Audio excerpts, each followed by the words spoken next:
24 अप्रैल 2012 मुंबई की एक शांत रात। लेकिन उस रात एक ऐसी साजिश रची जा रही थी जिसने पूरे देश को हिला कर रख दिया। कार की खिड़की के बाहर शहर की लाइट्स तेजी से पीछे छूट रही थी। अंदर बैठी थी 24 साल की शीना बोरा।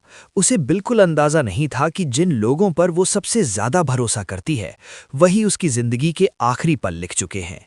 सब कुछ एक आम दिन की तरह शुरू हुआ था। शीना अपने काम से लौट रही थी। उसे उसकी मां इंद्राणी मुखर्जी का फोन आता है। डिनर के लिए मिलते हैं। मां बेटी के बीच पहले से रिश्ते थोड़े जटिल थे, लेकिन उस दिन सब कुछ सामान्य लग रहा था। शीना कार में बैठती है। उसके साथ थे इंद्राणी, उसका ड्राइवर श्यामवर राय और पीछे कहीं छुपा हुआ था एक ऐसा राज जो कुछ ही देर में खून में बदलने वाला था। जैसे ही कार मुंबई की सड़कों से आगे बढ़ती है, माहौल धीरे धीरे बदलने लगता है। इंद्राणी बातों में उलझाए रखती है और अचानक पीछे से शीना का गला दबाया जाता है। कुछ ही मिनटों में सब खत्म हो जाता है। कार अब एक लाश लेकर चल रही थी और बाहर की दुनिया को कुछ भी पता नहीं था। लेकिन असली डरावनी बात यहां से शुरू होती है।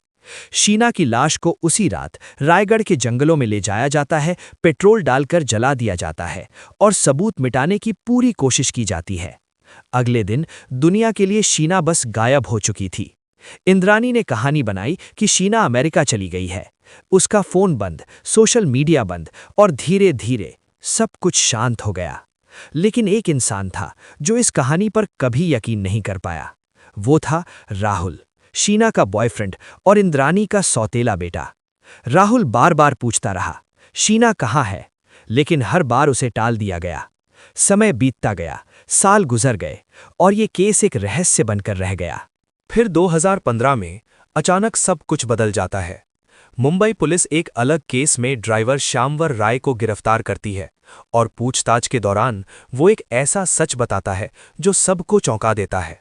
वो कबूल करता है कि 2012 में शीना की हत्या की गई थी और इसमें खुद उसकी मां इंद्राणी शामिल थी। पूरे देश में सनसनी फैल जाती है। पुलिस इंद्राणी को गिरफ्तार करती है और धीरे धीरे इस केस की परतें खुलने लगती हैं। सबसे चौंकाने वाली बात यह थी कि जिसे दुनिया इंद्राणी की बहन समझती थी, वो असल में उसकी बेटी थी, शीना बोरा। रिश्तों का ये जाल इतना उलझा हुआ था कि सच और झूठ के बीच फर्क करना मुश्किल हो गया था। जांच में सामने आया कि इंद्राणी को डर था कि शीना और राहुल का रिश्ता उसकी जिंदगी और उसके राज को उजागर कर देगा, और शायद इसी डर ने उसे इतना बड़ा कदम उठाने पर मजबूर किया। एक मां जिसने अपनी ही बेटी को मारने की साजिश रची। ये सिर्फ एक मर्डर केस नहीं था, ये था लालच, डर और रिश्तों के टूटने की सबसे खौफनाक कहानी। आज भी ये केस लोगों के मन में कई सवाल छोड़ जाता है। क्या ये सिर्फ एक प्लान्ड मर्डर था या इसके पीछे और भी गहरे राज छुपे थे? मुंबई की वो रात आज भी एक सवाल बनकर रह गई है कि आखिर एक मां अपने ही खून के साथ ऐसा कैसे कर सकती है? और शायद इसका जवाब आज भी अंधेरे में कहीं खोया हुआ है।